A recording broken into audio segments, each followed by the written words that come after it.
You're joining us live on the Uncrowned Post-Fight Show. Hello, everyone. Hello, everyone. Welcome to the show. What a win it was for Israel Adesanya. Yeah, It really was. We're testing it, right? no, this is it.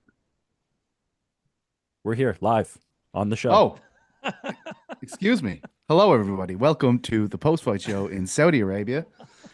Nassourdine Imavov has pulled off an amazing upset. And yes, I was caught off guard by the introduction there. I apologize. I'm Petesy Carroll. I'm joined by GC and New York Rick. Hello. And my God, what What a turnaround in that main event. I was watching there and I was still fathoming, as you could probably see me just locked into the screen there. I have no idea how Imavov has turned the tide the way he had. We were sitting here watching this saying, Israel Adesanya looks better than he has in years physically. Even in the open exchanges, he stops a takedown, gets a brief takedown for himself, and then pieces this guy up. And then in the second round, monstrous right hand, follows him to the ground. Some debating whether the stoppage was indeed accurate, if it was on point. We're going to discuss it all. A massive win for MVP also in the co-main event against Shara Bullet. Lads, first of all, Rick, how are you? Are you shocked by the result? I'm not shocked by the result, but I'm shocked how good Izzy looked and then the result. Does that make sense? Like I'm just shocked that I thought this was going to be like a vintage kind of classic Israel Adesanya performance like we had seen from him. It looked like he was on his way to it. It looked like Imavov, like the takedowns were stuffed. It looked like he had no answers. Izzy looked as sharp as he's ever looked. He was pressing forward. He was the one on the front foot. And then for it to end that way was a little bit shocking. Yeah, absolutely. Now tell me this, GC. Adesanya a favorite going in. I imagine after that first round, I know you don't have this information here, but I imagine after that first round, the lines changed drastically because I thought he looked absolutely fantastic. Are you shocked by what you just saw? Yeah, yeah. I mean, the way that it went down, I am a little bit shocked. I mean, he was having a ton of success in that first round, and his takedown defense was on point. He was looking fantastic, and then just a right down the pipe just blows the doors off of him and puts him down. Whether it was a bad stoppage, I'm not fully certain. I mean, watching it live, dude, he got cracked, and then he landed some big shots to follow up. You know, you could maybe say maybe a few more, but I mean, dude, he did get cracked pretty bad. Yeah, I mean, I think Rick, you were maybe as we were watching this. Now, I'm not holding you to this opinion, but I think you were the most critical of that stoppage. And as we saw it again, what you said to me the first time we saw it is, I think his arms are pinned underneath him, and you could see that Imavov had this back position. It looked like his knees were up around his elbows nearly, so maybe that was restricting the way he could move. Tell us your thoughts on the stoppage there. Yeah, we're gonna need to see the replay from a different angle. Like the behind angle isn't kind of quite showing what I need to see in order to like make a determination on that. But what I believe happened is like when Izzy went to the ground, first of all, insanely clean shot by Imavov. Like really, really solid punch. The punch that he hit him with against the cage was also a real solid punch. Like Izzy was in real trouble. But once he hit the ground, I felt like Izzy's arms were almost trapped under him, and it looked to the referee like he wasn't like defending himself. Almost that turtle position that some fighters get into when they're trying to like relent and give up the fight. And I felt like his arms being trapped didn't allow him the range of motion to kind of like show that he was okay. Because I don't think the shots once it was down there were super, super strong. It felt like Izzy had something. And then as soon as the fight was called and Imavov like was off him, you see Izzy pop up right away, coherent. Now, granted, we've seen that before, and every time you pop up coherent doesn't mean that you weren't getting hammered on. But I think he had a little bit left, and I actually think it was just a situation where he was in a bad kind of spot and couldn't kind of show the referee what he was dealing with. Mm. It's a bad like we will speak about Imavov and his claims for a middleweight title fight here, but I can't help but think about Izzy in this situation. Like this, one of the generationally brilliant middleweight champions, a guy who we were kind of saying, around the time of Jan Blachowicz, we're kind of going, yeah, it's about time he moved up and went for double champ status. Three defeats on the bounce. Sean Strickland, which nobody saw coming in September 23. Then we had Dricus du Plessis, which again, similar to this fight. In that fight, I was thinking, wow, is he at some moments in that fight where like he looks fantastic? We were saying exactly the same thing about the first round of this fight. and now we're on a 3-fight skid. GC. I mean, Dude, three fight skid, and he has also lost four of his last five. And you mentioned the Sean yes. Strickland one, like he was thoroughly dominated in that fight. He didn't get finished, but he got finished in the DDP fight, and he also just got finished by Nassourdine Imavov. And then in the first Alex Pereira fight, he got knocked out and finished and got his belt taken in that one. Other than the incredible moment that we saw down in Miami, with the bow and arrow and everything like that, knocking out Alex Pereira, it has been a rough 2.5 year stretch at this point for Adesanya. I mean, I want to say at one point he was 23-1 in his career. I know he went up and got his first loss to Blachowicz, but then he had three straight title defenses after that, back down at middleweight. But since that, what was it? Cannoneer was his last win before the four of the last five. Wow. So yeah, man, he's 35 at this point now. Getting knocked out by Imavov, he's as far away from the title as he has been since 2018. Since I mean, like it's really up in the air where he goes from here in terms of his career. Man, what a start to Uncrowned Saturday, can I just say? I mean, Mm. we're here. We are absolutely dumbfounded on this Uncrowned Saturday. Of course, we have Benavidez v Morel coming up later on. We have the Royal Rumble, and I've got some heaters in terms of numbers. I mean, I'm looking at 29-25 here, and I'm thinking I've got it in the bag already. But it is You had a not good time. draft. You had a good draft. All right, we can I move mean, on. look, we won't move on because I'm going to win, and then I'm going to speak about it for the next month. But like, GC, you're a man. Sorry, excuse me, Rick. You're a man who, like, you were one of the guys shouting from the hilltops about Adesanya when he Yeah. first came to the UFC. Even beforehand, I can remember most of the videos I saw were coming from your socials. You said when this fight was announced that you didn't like it. Yeah. I can see why now because this has been effectively a stroke of classic matchmaking from the UFC where I know he's 35 and I don't mean to be disrespectful, but the old guard is being replaced by new contenders, in this case, Imavov. Yeah, it's a great point, and we GC and I on Boys in the Back had talked about like if this is a loss for Izzy is at the end of Izzy as a title contender. I don't think it is because I think he's always relevant to the scene because of how many rivalries he's got and how big of a name he is. I think there's a path back there. Like he could end up in a fight with a Sean Strickland, a DDP, that type. Even like Hamza, right? There's enough there that I feel like people would be clamoring for it, but he needs to do some work. And to me, the way you get back into that picture is with easier fights. It's not a guy who's on the rise like Imavov, who is clearly like a top contender in this division. I would have liked to see if I had my way, and I said this when we were talking about it. I would have liked to see him be the one fighting Shara Billet because I think he could have had a real turn back the clock performance and been in like a showcase type fight. Instead, what we saw was MVP get the win over Shara Billet, establish himself and feel like he has some momentum coming off a win, and Israel get the loss. So it's to me like Israel is at such a high level. It's a difficult challenge that you have if you're the UFC because you can't put him in fights that you don't feel are worthy of headlining the card, right? So you naturally have to put him in there against contenders and guys who are going to bring the action. Imavov is a contender, and I think we saw the level there. But at the same time, for Israel's side of it, if you're managing Israel Adesanya's career, you want him to be in there against guys where it's not killer, killer, killer, killer, killer, especially when you're on a skid. You want to be able to get in there and get a win and then be able to rebuild from there and get yourself back into the title picture. That said, I do not believe he's far away, right? He has such a presence, he has such a name, he draws so much attention still that with one or two more, he can get back. But if this next one is against another guy who's a top ranked contender against a guy like Imavov, a similar guy, does he automatically get back there? I'm not sure, and that's my problem with the whole situation. Right, and you say one or two more, and then he's back in the picture. But at this point in his career, this late at 35, and now he's dropping these fights. My main concern is him being able to get those two wins to get back into the title picture.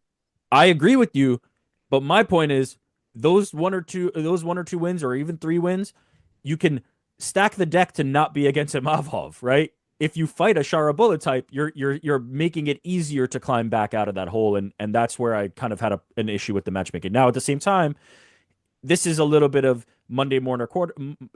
For me, it's not Monday morning quarterbacking because I felt this way in the beginning, but Yes. you could look at it this way because he looked damn good. Like that Izzy that was there in round one to me looked like he was going to win that fight. I thought he was going to cruise pretty comfortably. Round two, it got all shaken up. but he looked good, and so maybe I'm wrong. Maybe he is at that level still, and maybe he doesn't need like a rebound type fight, and could have won this fight under different circumstances. Got hit with a punch. That happens. Tell me, Rick, you mentioned that when this fight was announced, you said, "Oh, I would have preferred if it was Izzy v Shara." We see Shara 100%. coming off with a defeat tonight. Um, Can you do it? like, would you be open to that? Like, I mean, big momentum shifter for Shara, and we will be talking about that fighter in more detail just in a few moments. But as we're on the topic, is that a fight that you could make now without people saying this is absolutely ridiculous? No, you could absolutely make that fight. My question for that fight is, does Israel want that fight? Right? Does Israel want to be somebody who's competing against somebody in Sharaba who's coming off a loss that really might not vault you back into the title picture, but would be somebody who stylistically you'd have to assume he has an advantage on. If Israel wants a fight like that, to me, that's the type of fight that you want to make for Israel Adesanya. Do you see you watch that? What'd you say? Would you watch that, Shara? Yeah, Izzy, I'd would you watch be it, but open to I'm it? I'm I'm a little bit less inclined to watch it after his performance today. I mean, it felt like Izzy would be able to do what MVP did. It felt like just a little bit too much too soon. He was only 14th before the MVP fight. Now you have to think he's probably going to fall out of the rankings. But at the same time, I don't really know who you match him up with. Akayo Bahalio? I mean, that's like sort of the same thing as the The same Imavov, thing, like right? a wildly talented dude coming up the rankings. And then like when you look at the middle of the pack, 7 is Marvin Vittori. He's already fought him twice.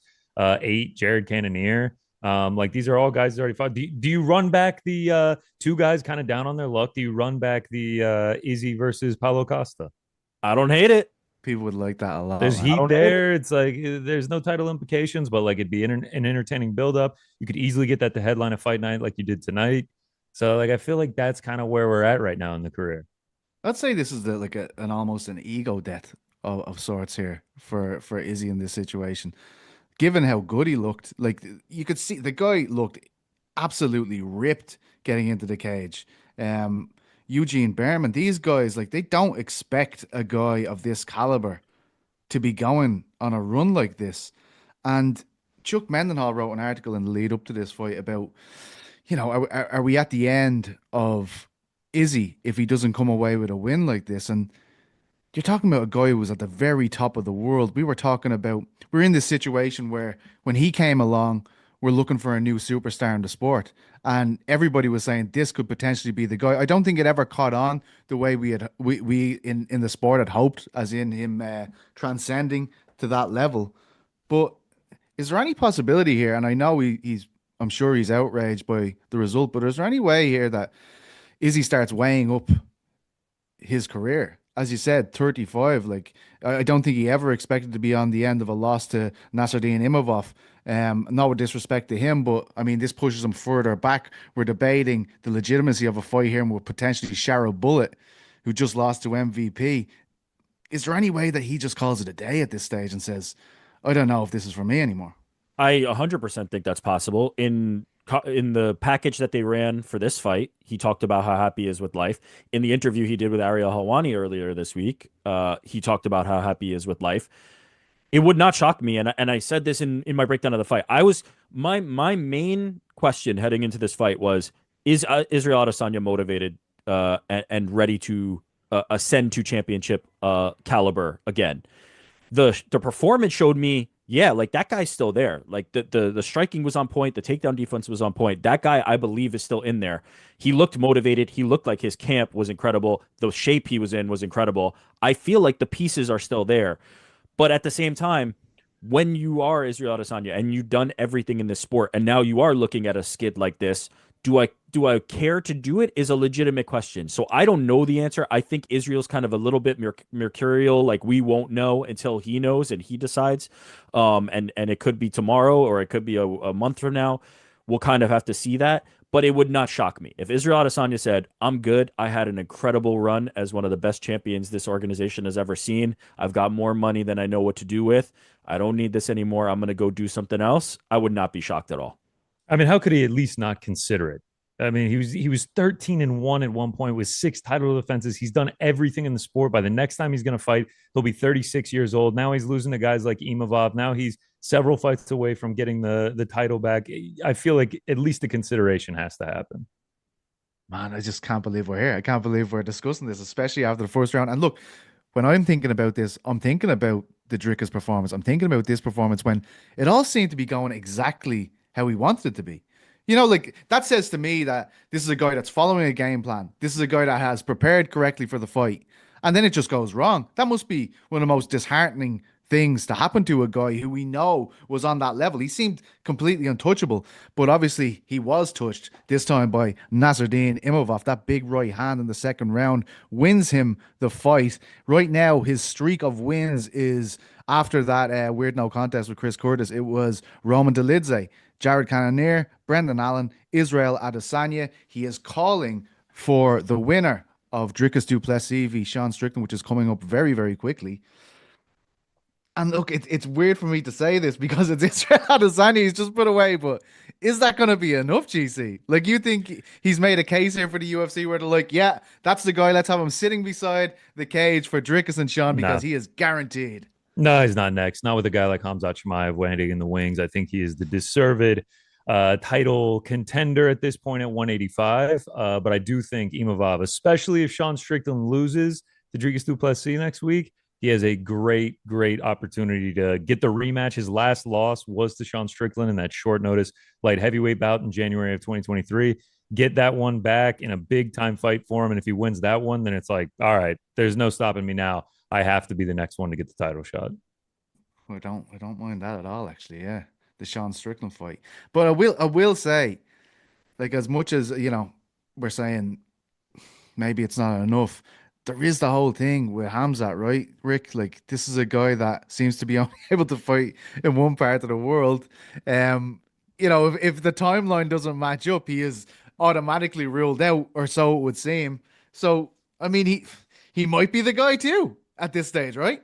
Yeah, timing is everything when it comes to the modern UFC. And if Hamzat's not able to go when they need him to go, it could very well be him. My only devil's advocate point back to that is I actually think Hamzat is the A side in the title fight between whoever wins DDP versus Strickland. I think they will work on Hamzat's schedule and work on Hamzat's terms because I believe he's the A side in that scenario, even though he would not be the champion. We're getting dangerously close to that situation we're talking about where it's like Hamzat has the belt, and then we just have these tiny windows every year where he can defend the title. Like, please It's don't get coming. injured, buddy. He's gonna Oh have four man. title defenses over 8 years. Yeah, I mean, it'll be some run. GC, I forgot. We should really talk about your background here. You've really gone all out. We know that you are a man who spares no thought or expense on the backdrop. Talk us All through right. the background there. All right. So, well, first of all, no comment on the Cristiano Ronaldo Al Nassr jersey. I mean, shout out, they I've are in never watched the Saudi. Saudi League in No, I my mean, life. no love for that. Look, the background looks great when we're cropped in these little boxes like this. I got Interstellar, my favorite movie of all time, in the back, and then we got a little George St. Pierre championship edition toy that I got off of eBay. But if you go to the wide shot, if we can go to the wide shot here, it's an ugly scene. I mean, I'm in a bare corner of my studio apartment. I'm pressed for space. So like as long as we can just keep off the wide shot, I'm looking great. I'm actually under my dartboard right Well, now. That's the only corner I had open. we'll stay in the three box since I'm in my bedroom. So we'll I stay in know, and the we're three we're box. used to blurred background Rick over here. Yeah, I unblurred PBR. it. I was I was losing too much, and it was too much. He was blurred for the whole testing process. That's why I'm kind of shocked that he actually unblurred for us. This is quite a new look for you, Rick. I did it just for you, PT. I want you to see the whole thing. At Raw. least you actually knew when the show was starting. That was pretty cool from your, your end, to be fair to you. I feel Where like did you get the Saudi jersey, man? Where did you get? I've never seen one of them in a shop. Just This is online, man. effort. It's a Cristiano Ronaldo jersey. I've had it for a minute, man. You can get them anywhere. Are you one of those guys that like talks about his goal scoring record because he scored so many in Saudi and says it's a real league, bro? It No, I'm really actually counts. I'm not even a Ronaldo guy. I'm actually just more of an Al Nasser guy. I just support the Saudi league. I actually got to see Ronaldo playing at United a few times and for Real Madrid against Messi. It was absolutely fantastic. Messi Wow, scored two legendary. goals. Ronaldo scored one. It was one of them Super Cup games before the season starts. But anyway, it was fantastic. Nassourdine Imavov, man, I still like as much as I'm giving Izzy credit, like I'm saying for Izzy, like he had a great first round. How did it all come undone? You have to then give Imavov that credit. Like he looked befuddled. Like he Double it. Yeah, like double the credit. We were all saying in between the round when he was sitting on the stool, we were like, man, he looks kind of gassed out. Like the failed takedown attempts, he's breathing heavy. Like he almost looked like it was like, damn, did I just empty it out in round one going for those takedowns? And then to come out and just put that absolute pearl right there and connect and win the fight and be right there in title contention now, man. Shout out to him. All credit to him. Unbelievable performance.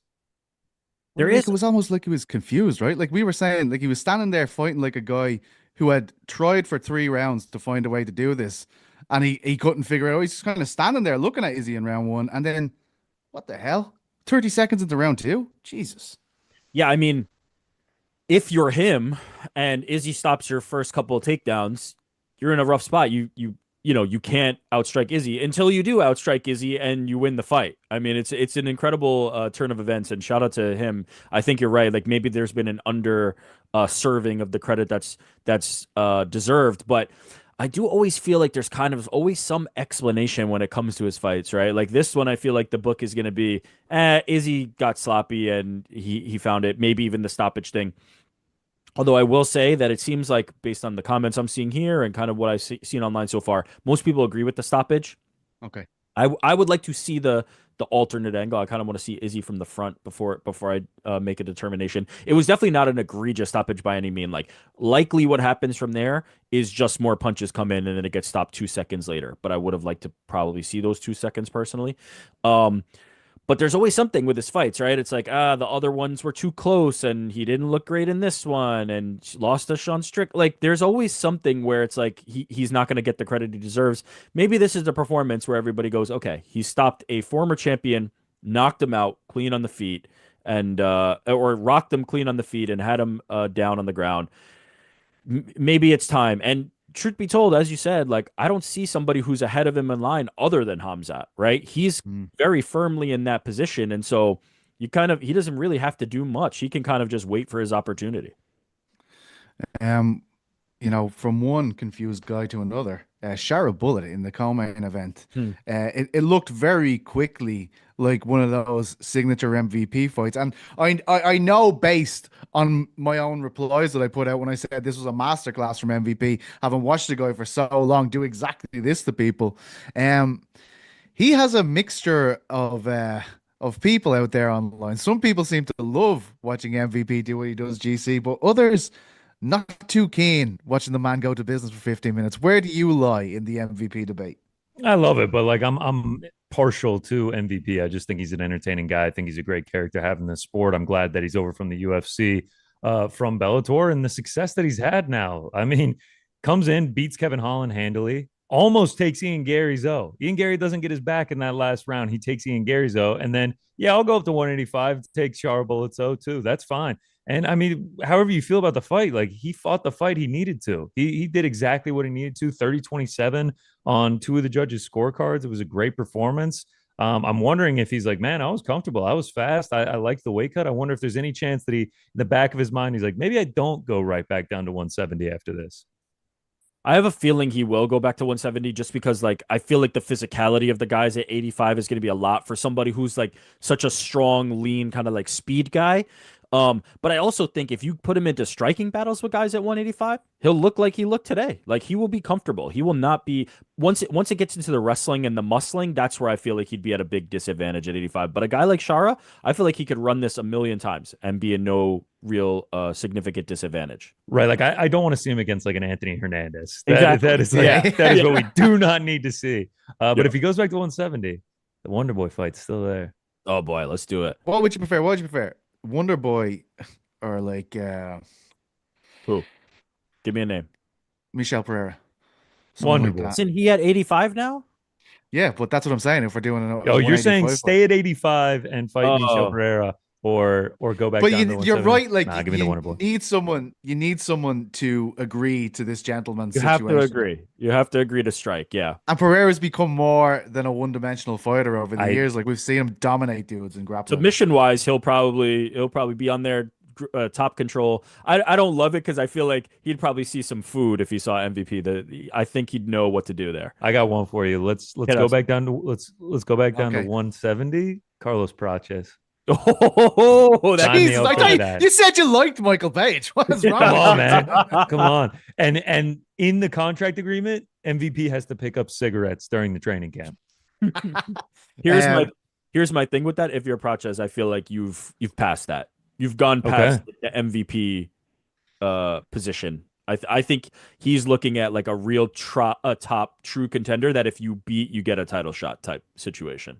but to GC's point, like, well, like to go what GC's saying here, you make much more of a splash for Prates against MVP than you do against most guys in the rankings.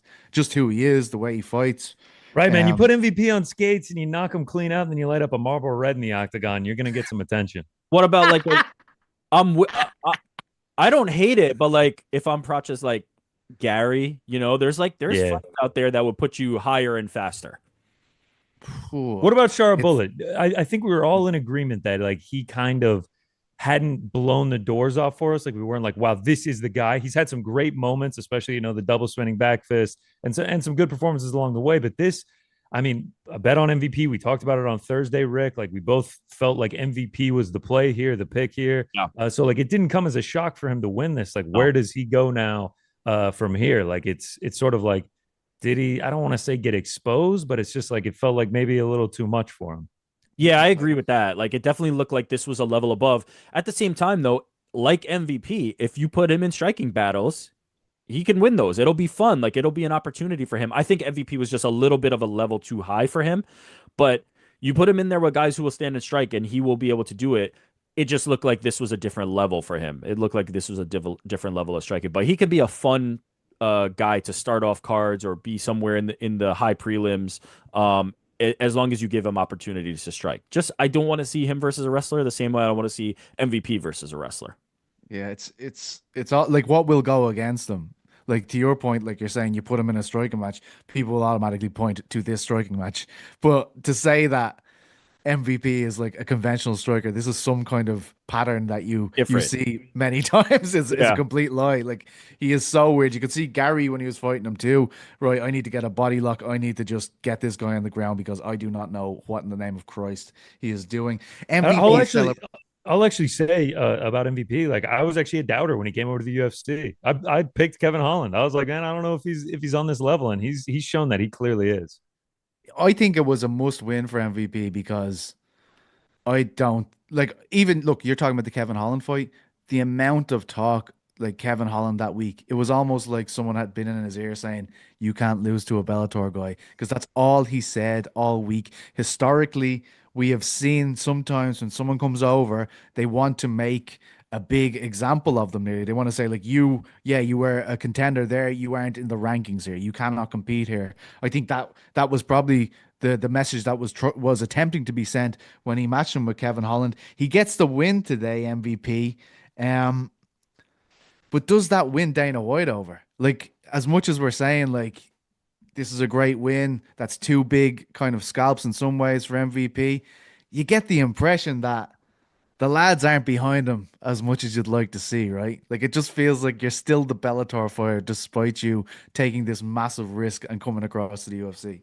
Well, I think there's two ways to enter the promotion, right? There's Michael Chandler, where you come in and you throw hands and you're a wrestler, but you're throwing hands like you're a striker and you're putting on exciting performances and you're winning fight of the night bonuses, and that's the version of the Bellator fighter that you've brought into the organization. Or there's MVP who is winning, but it's looking a little bit ho hum, right? Like that was a great performance in my opinion. Like he did what he needed to do, but it wasn't the exciting like barn burner that it could have potentially been. Nor is any MVP kind of like that MVP fight like that, right? Like he's not the guy who's coming in. He's not Israel. He's not coming in there and every once in a while there's this crazy highlight reel knockout, right? The guy to knock out Alex Pereira, the finishes of Paulo, the finish of Rob.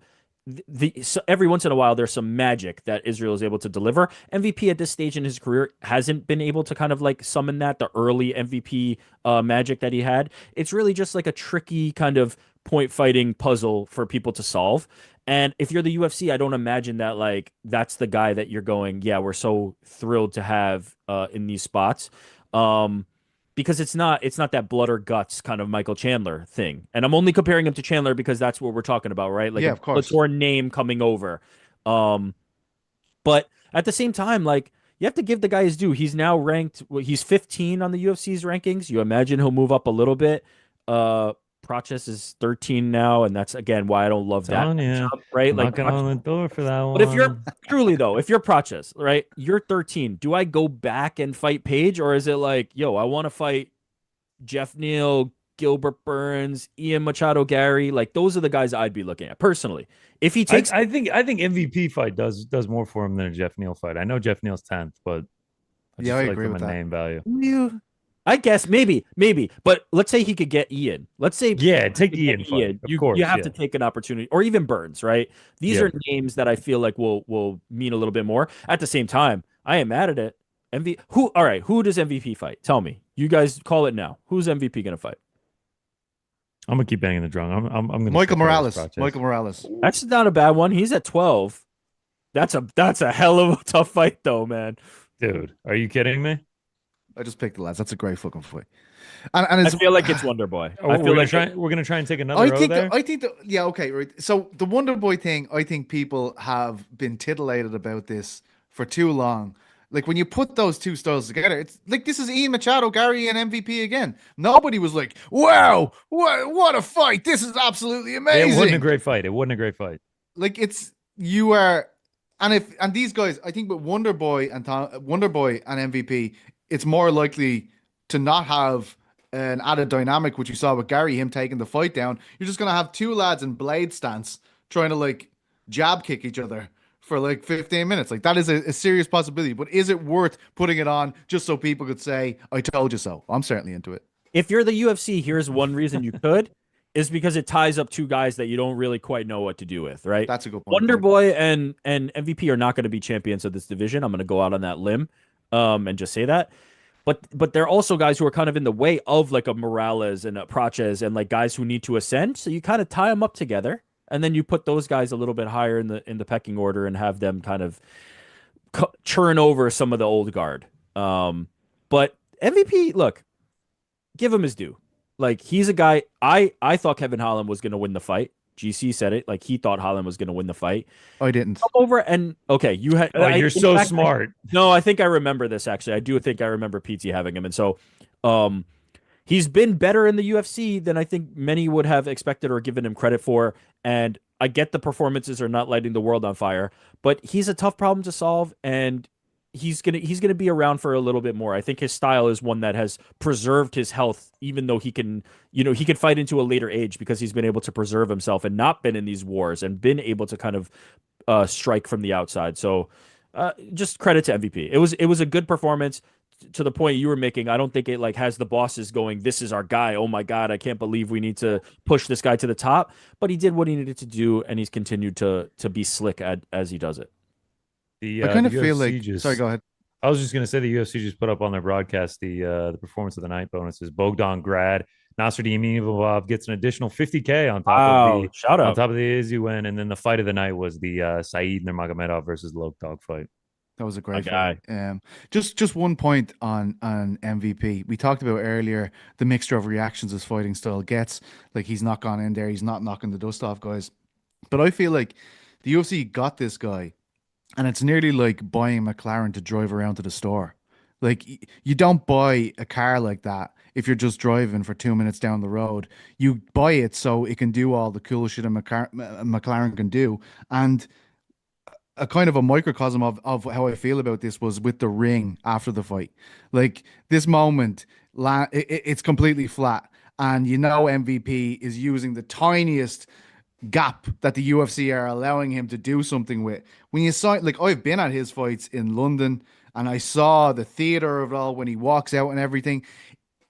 I really feel like they're clipping the dude's wings by not letting him put on the whole MVP experience for us. And I know they don't want to do that. They didn't want to do it with Izzy, who was also on this card back in the day. He had that dance thing in Yeah. Melbourne. He did the Undertaker thing eventually. Of course, MVP is not quite there. He has done his Undertaker thing to some extent, but I do feel as though we're only kind of seeing a tiny bit of the potential this guy brings to the table when they are allowing to him exist in this tiny little box. It's a really fantastic point because even in Bellator, right? Some of the MVP performances look like this one, but when you get the additional theatrics and you allow him to be that character and you allow him to do these things, then it kind of like creates a still a more appetizing package. Right now, it's like you just see him walking out with the regular fight kit, not getting to. It's a fantastic point by you. I never considered it that way. I never thought like some of the magic of what we're losing from MVP isn't necessarily the fight itself and that outside the cage stuff and that flair for the theatrical.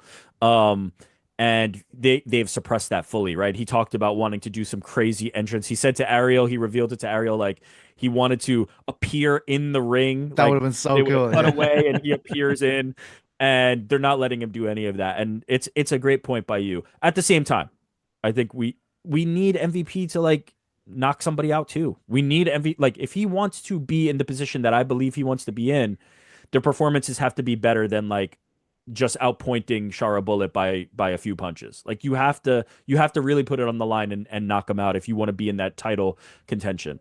I'm 100% with you, Rick. I Really. actually I'm 100% with both of y'all. Like back in Bellator, we saw him with the Pokeball and the Thanos glove, and like really let him do it up, let him do the fun things, let him do the cool walkouts.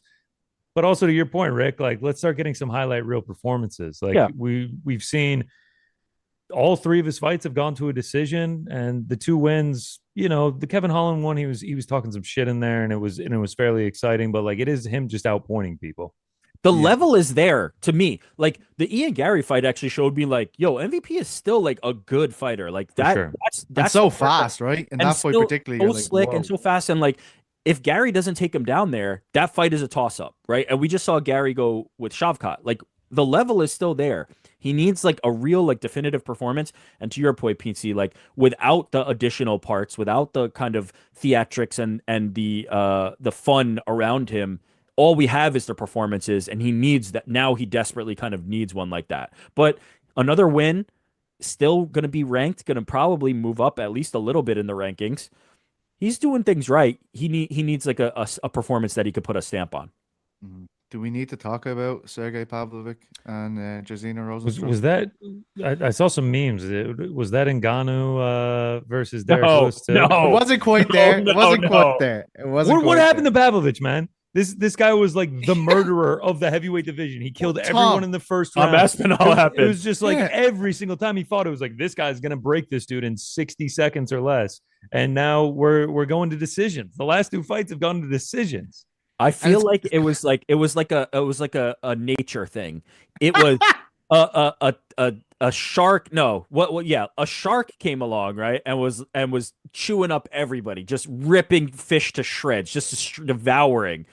And it was just like living its life blissfully unaware that there's other predators out there and just destroying, just tearing through fish. And then all of a sudden, a killer whale named Tom Aspinall came and was like, "Oh, actually, no, you're lower in the food chain than you thought. Like I'm up here and you're down here." And now that shark's just kind of like lost its drive for that. It doesn't have it anymore because it I, knows that there's predators out there that are bigger and scarier.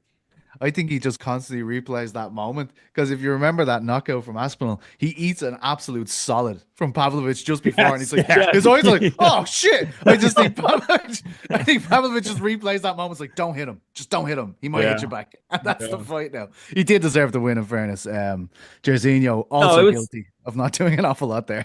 it was not an exciting, thrilling performance, but he got the win.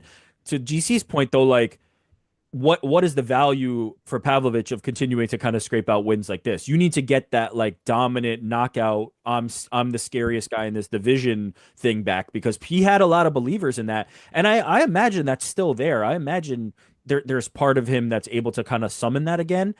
This to me felt like the one that he would have been able to do it against though. Jairzinho felt like the opponent that like you can get back on track here with a huge KO and put yourself back in that like, oh my God, he's so scary. I can't wait for him to go back to the top. He only kind of swung like he was in that mentality in the last 20 seconds of the fight, and He, it he, like, didn't he really. put Jairzinho on his ass one time. I thought we were going to see something there, but then he immediately just got on top of him. Did he Yeah. not? Did he not hit him with a right hand and then take him down, like ankle pick him or Yeah, something? yeah. So we're Yeah, I mean giving him that's what things. we're He doesn't getting. even deserve this. He doesn't even deserve that one as a knockdown. But look, Loke Dog and Said Nurmagomedov had a fantastic fight. So we should Hell talk yeah. about this one. Um, Loke Dog had a tough first round, pulls it back in the second, and then holy shit, man, just that third round, just riding out that front headlock position, elbowing the shit out of Said Nurmagomedov while his corner lose their fucking minds. They're like, "What are you doing, man? Jesus Christ, do anything." This man isn't from Dagestan, but crazy man. Loke Dog, 5-fight win streak, I think. Yeah. 5 fight win Unbelievable win. streak, 3-0 in the UFC. That highlight reel last year against Sopag gets a win over Ricky Simone. Now beats Nurmagomedov. I Whew. mean, like the sky is the limit for this It, dude, man. the crazy thing is, this was like his most boring performance. Like I he, know, but like, dude, the bounce back that he had, like you mentioned it, PG, that first round, like the spinning shit and like the head kicks that Saeed came out with, it looked like Loke Dog was like, what is going on, man? This is a lot to deal with, and then to bounce back like that was a fantastic performance from him. by the way, I'm saying that as a compliment. Like Oh, okay. he's pure action. Like this Yeah. was the bar. This was the bottom. This was the bottom that we get. Also, The performances are all better from here. He's incredible, man. shout out to the purple shorts, man. I Yeah. mean, guy knows ball going with the purple shorts. I agree. Dare I say, Paul Hughes walked so Loke Dog could run. Dude, what's up with the That's Nurmagomedovs? I mean, 3 straight weeks that we've seen one fight, they're 1-2, could be 0-3 if the judges scored a little bit differently last week between Paul Hughes and we were Usman. robbed. We were robbed. I mean, but man, he is an exciting dude. So good. Nurmagomedov, 4 losses on his record. Like, what do they do with Nurmagomedov when they lose 4 times? Out the back and put a round in them? Yeah, Where do they yeah, shoot? yeah. They're, 4 times? What the fuck, man? You're bringing our You now have a aggregate new- down. You're bringing our scores down. Yeah. You have no. a new second name now. yeah, they forced him to change his last name. You're no longer in the Saeed, fam. yeah, fucking hell. But Vinicius Oliveira, big fan. Loke Dog's a way better name. We should just keep it there. Yeah. Lads, I'm at pains to go on to the next fight because it's it's triggering. I was asked for a pick with the parlay boys, Correct. and I gave one in. I said, Yeah. Mike Davis, and I'm Like on the money. immediately, by the way, immediately. It was like, hey man, I just wanted to see if you wanted to do a parlay pals pick. If you're interested, maybe do some research, get in the lab a little bit, come with your best selection possible, and let's win some money, man. Let's do it this weekend. I'm telling you, as soon as I hit send, the bubbles were up. Mike Davis. I wasn't even able to put my phone down. Like I was just like, hopefully Pete can join us. And like as my hand was on the way back down to put the phone down, I was like, blue, Mike Davis. I was like, all right, man, lock of the week, lock of the year from Pete and Big Mike Davis. Me, Rick, Frank. We all handle our business. We get you to the Mike Davis fight like we're supposed to. And then probably one of the weirdest Mike Davis performances we've ever seen. Well, Bizarre. he pulled 4. He pulled guard 4 times in the first 90 seconds. When of the he fight. pulled guard for the first time, I text the group immediately and apologized. I shit you not. I was sitting on my couch. I just whispered to myself. I put my head down. I was like, "We're fucked." Okay, can I say? I have to expose something. Do you remember, Connor, what my reaction was when you told me he took Mike Davis? Yep. And Rick was actually sitting right next to me, and I was just like, "All right, Pete's taking Mike Davis in the parlay," and he was like, "What? Why? I said, what? We're gonna lose." He actually said. I asked him who he was going to pick, and he was like, I think I'm going to go with Shamil, but it doesn't matter because we're going to lose because Pete's taking Mike Davis. Those were his exact I literally words. said that. Now, you know what I mean? let me be you fair. split out like what was Rick's pick? Fighter will throw punch in fight. Like what was his? I picked the GOAT Shamil. So don't Shout out to the You goat. boys are obsessed with this dude. You He's boys. Now Legend. let's give the small killer his credit. For Yes, as I am, please. Dude, brilliant 5 guy, straight. fighter, brilliant. And look, when he first came to the UFC, he looked like kind of like Charles Oliveira when he first came to the UFC. He looked too small for every division he tried to compete in, but he's filled out. And Davis, despite his multifaceted guard pulling techniques, Faraz was absolutely fantastic. Bombed away from top position, looked like he's packing a bit more of a wallop than he did initially in his hands, and he's just a really slick guy. I'm sorry, Faraz. I'm sorry. You are a better fighter, and I should have picked you for the underdog money. I apologize to all the people. I'm looking at you right now. I am so sorry, okay? This is my first loss in 4 attempts. I will be better. Wow, that's I will true. be better than ever. Shout out to you. That's a good record. You're right on that. Charles Oliveira's name being mentioned here isn't a bad shout, just from the perspective that, like, when I look at him, he's kind of like this like underratedly slick striker who also kind of has some sneaky grappling in him that you're not now. Charles Oliveira's grappling is not sneaky, right? It's more Yeah. just the but also the lack of like the wrestling, right? It's the wrestling that's kind of the part that's like absent from the Charles Oliveira game, right? He's more in the jujitsu takedown realm and not necessarily shooting double legs from across the cage. But I feel like uh there's similarity there in terms of like putting the striking and some of the grappling elements together. So yeah, I mean, good shot by you just in terms of you were thinking about the size, but I also kind of think in the game like there's some similarities as well. I wasn't, by the way, I believed that this was Mike Davis's fight to lose, but I also believed that uh Fares was being underrated. Like I just felt like this line like I saw a lot of people on Mike and I was like, I don't know. This fight feels like a coin flip. Credit to him because he made it not a coin flip. He kind of steamrolled Mike. His elbows were savage. That elbow he hit Mike with in the second round, and his face just exploded.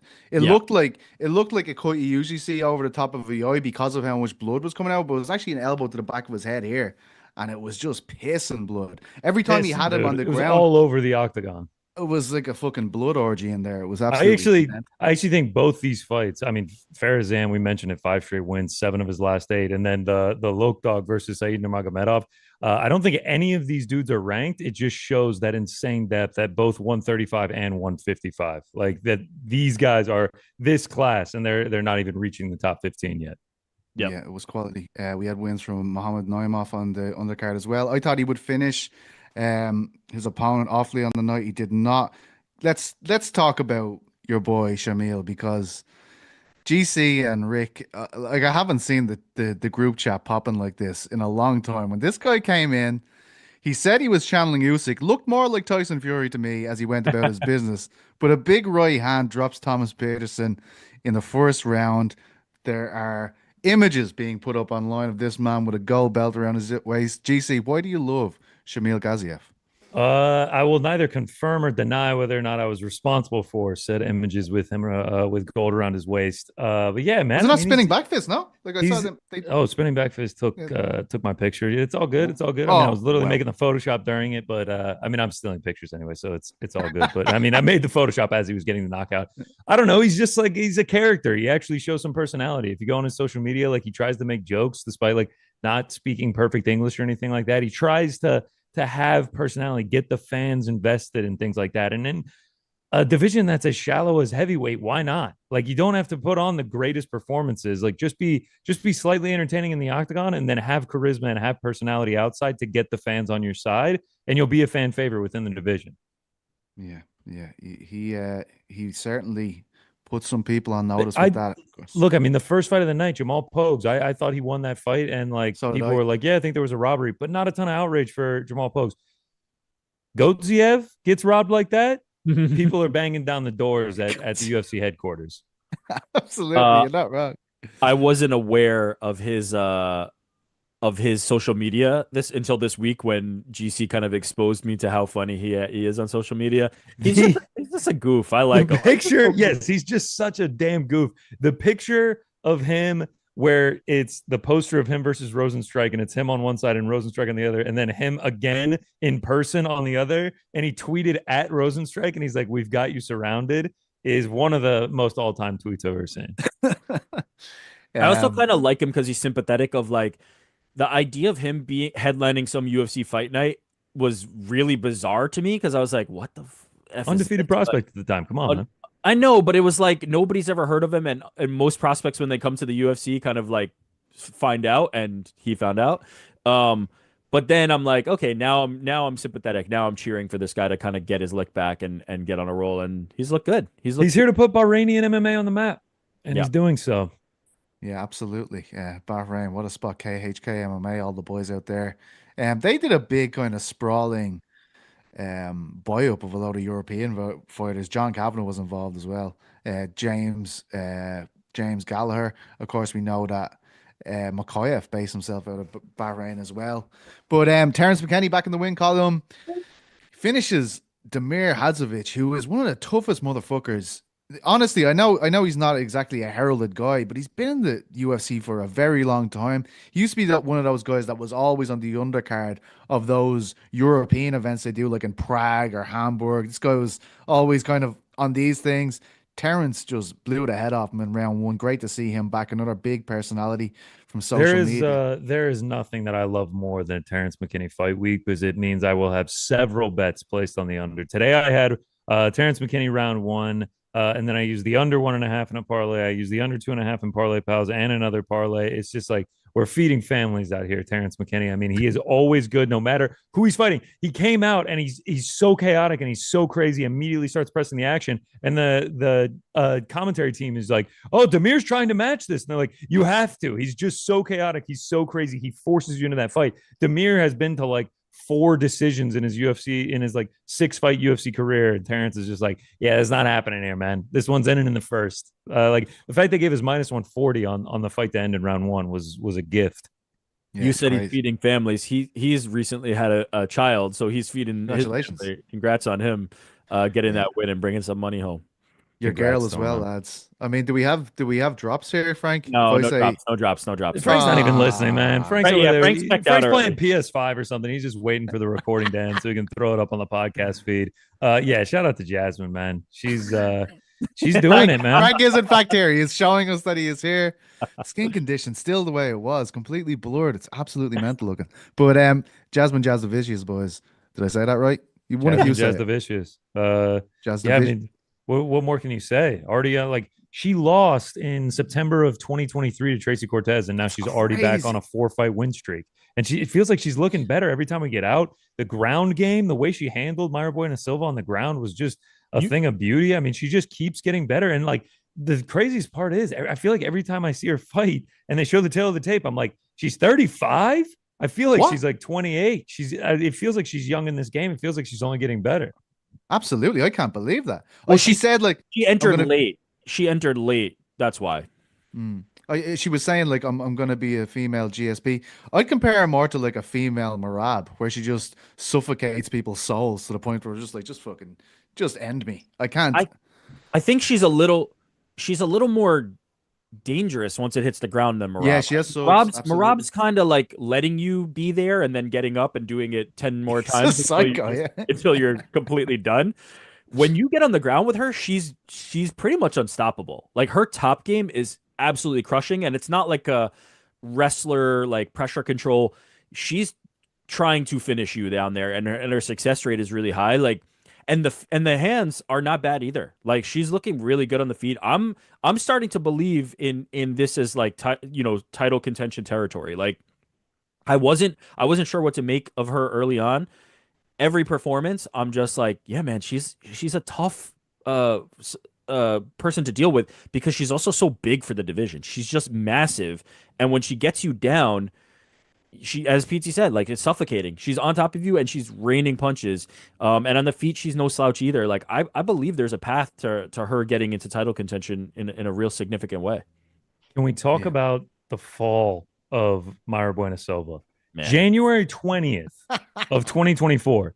We are talking about a year and some change ago. She is fighting Raquel Pennington for the UFC bantamweight title as a -170 favorite, and it was all but written, according to the fans, that she was going to become the champion.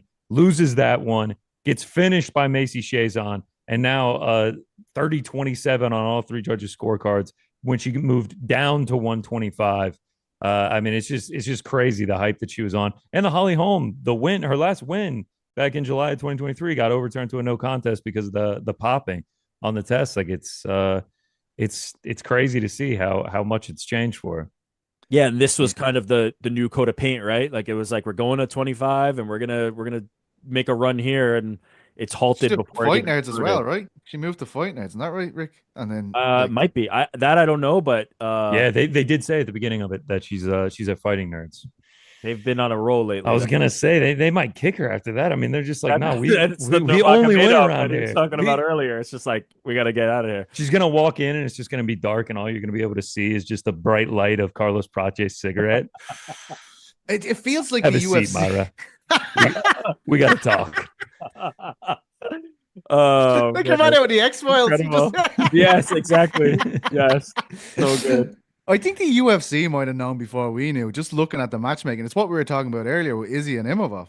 Like they matched her as if like, you know, this is like she was on her way to the glue factory from the second she left that Raquel Mannington fight. Because Macy is, we know that she was coming on. Yeah, Like, you know, she's surging at the moment. She looks a new fighter. And Jasmine the same. And those were the two names. It's again not giving Myra Silva a lot of room to kind of make a second run at this belt, right? And I think that's probably because of how badly that went. That fight was horrendous. Like the Pennington fight was one of the worst. I feel like we're seeing less and less of those kind of like, hey, get a win here and then kind of build upon it. We're seeing less and less of those, and I'm not sure if it's a feeling of like the fighters themselves are going like if you're Myra Silva, you're like, okay, I lost this title fight, but I'm still good. I let me have a top ranked contender. I'm gonna beat them and Okay, then yeah. go up. I wonder if it's the fighters, if it's the UFC, but I feel like we're just seeing so few of like fighters who are at a top level getting this kind of like bounce back type opponent where it's not like the stakes continue to be as high as they were the last fight. Sometimes just lower the stakes, but it just feels like every time she's an example. Israel Adesanya is an example from this card where it's just like every single time you fight, there is no lowering of the stakes. Everything is ratcheted up. It's against an absolute killer, and there is no time to reset. I feel like we just used to see them more. I don't know. Maybe it's just me misremembering. Yeah, Bogdan Grad with a massive debut. Did you say you got a bonus earlier, GC? Bogdan Yeah, he Grad? did. I mean, Wow. a sick turn of events in that fight too, man. He was struggling in Yes. the beginning, then fights all the way back and gets a nasty finish. So shout out Yeah. to him, $50,000 richer as well. And we talked about Hamdi somehow winning that I fight. felt like that was a wrong scorecard, man. I thought that was Pogues. I don't know if y'all saw the video of Pogues too. He was leaving the arena in his car and he was basically just like, I won that fucking fight. Fuck Hamdi. Fuck the judges. I was like, damn. My friend had him like he sent me the message about 2 hours before the event. And he's like, "What do you think of this?" It was like, you know, favorites for the most part. And he was like, "What do you think of the first fight?" And I was like, "I don't know. Like, who the fuck knows how that's gonna go?" And then when before the scorecards are read, I text him and I was like, "Ah, hard luck, man. Hard luck with Hamdi. Didn't Lost need to that be one there to betting on stay." that one. Didn't need to be It's betting on that one. crazy. Hamdi versus Jamal Pogues, minus 110 each way, I think it was. No need to bet. No need to bet. 9 a.m. Eastern. No need to bet on that one. He Should have knows went who with he is. Seek help. Seek help for what is wrong with you. should have went with Gotiev. Come on, that's Yeah. the way to go. Oh no, I'll be on it from now on. Again, boys, just want to apologize again. And it's It's gonna all right, make it, man. We're here for you.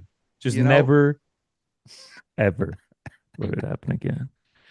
but you know, like when I win the Royal Royal Rumble, Rumble. this is gonna be overshadowed completely. When I'm I'm buzzing. 29, We I'm should buzzing for I the am Royal buzzing. Rumble. I am I'm we I'm buzzing. should about to take a little break and then I'm locked in 6 o'clock. I got a big bet on Charlotte Flair. I mean, that's my bet of the night, boys.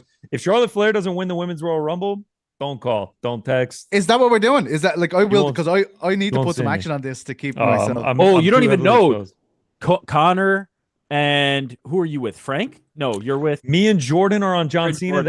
That one I don't feel That's nearly as good as. I think this is a big, really yeah, I think this is a big toss up of a year in the men's. And then I'm heavily exposed on the Charlotte Flair to win the women's. And then Jacob Fatu, bet the max. It's limited to $50, but I bet the max on most eliminations for big Jacob Fatu. So yeah, it's gonna be a great night. Having some people over it for it. I mean, I'm oh having a party shit, man. here up in the old Casa de Connor We tonight. should You It's gonna gonna be stick a on good time. Interstellar after? Honestly, yeah. When the evening starts wrapping up, I'll just pop this bad boy open. Yeah, back in my studio, get the oh Oh, shit. Oh, there it uh-oh. is. There it is. The disc I is thought the it was same color gone. as the I case. thought it was I was gone. like, oh shit, I lost it in the move.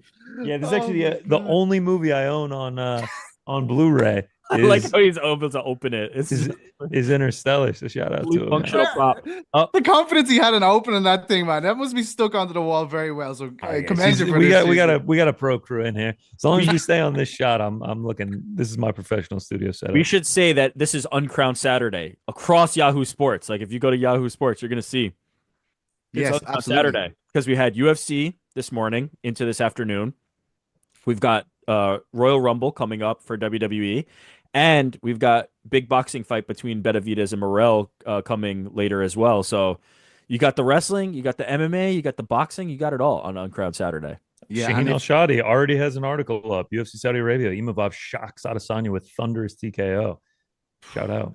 There it Rick is. disagrees, bad stoppage according to him. But listen, Easy, we don't. aren't all What'd you say? killjoys. Did you I say already, worst stoppage Worst you've stoppage ever? seen? Is that what he said? I already see the comments, and everybody's like, "Oh, it's a fine stoppage. These guys are glazing Izzy." Like, don't put that bad juju. Glaze? We got glaze Oh, allegations they're for us saying we on glazed Izzy? them. They're saying we What? glazed them. I mean, This to be is fair, Imavov just knocked out Israel Adesanya, and we spent the first 8 minutes talking about Izzy. So Well, I that's because it understand. was still, we he's a started the show legend. immediately afterwards. The The guy's a dude knocked middleweight out a champion. legend. What do you want us to do, man? We Oh, give Fucking Imavov hell. his due.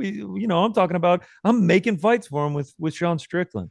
You know, You actually, can see the start. I was in shock. I was still locked on the screen, just going, did that oh, just happen? you were locked. You were actually, locked. you know what? Speaking of that, and we were just talking about the Royal Rumble. You know, I made like the fight day post, and I included the Royal Rumble in the trifecta. You know, Morel Oh, you're not Benavidez. allowed to do that. Dude, the amount of people that let me know that they won't be watching the Royal Rumble tonight, I'm just like, sounds good, man. What the fuck is Sounds going good. I do not care if you are not watching it. I am not bothered by you. Oh my God. David Benavidez, sorry, this is not an MMA statement. David Benavidez, amazing for casual fans. Check him Yeah. out. He is Oh, unbelievable. and Morel's gonna match it too. It's Poetry gonna in be motion. a war, dude. It's gonna be fantastic. Are we going with I don't know. Benavidez I though? feel We're like going with Benavidez. Benavidez. You I say think poetry. Benavidez, yeah. You say poetry. I feel like he's more like hard rock, like or like metal. He's Both, just grunge. both the dudes crack. They hate each other. It's gonna be a war. Gonna go right into that after Royal Rumble. It's a fantastic evening. yeah. He's a Yeah, savage. that's on after the Rumble, right?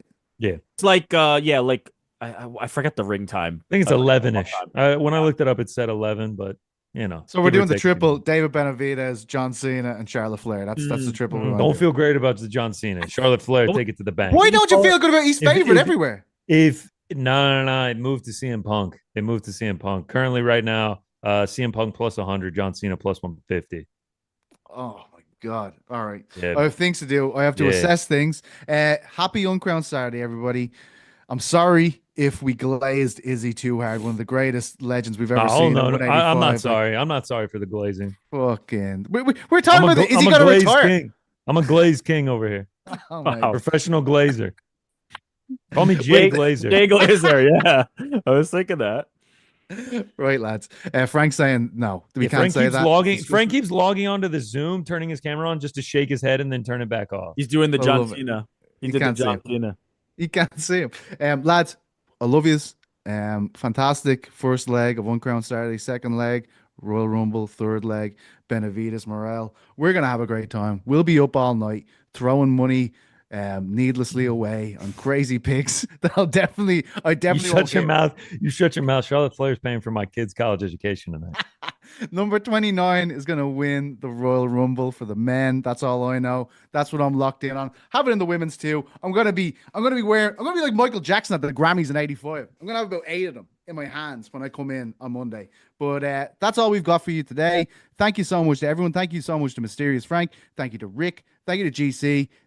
From me, Petesy Carroll, we love you very much. Enjoy Uncrowned Saturday. We will see you on Monday. Mwah.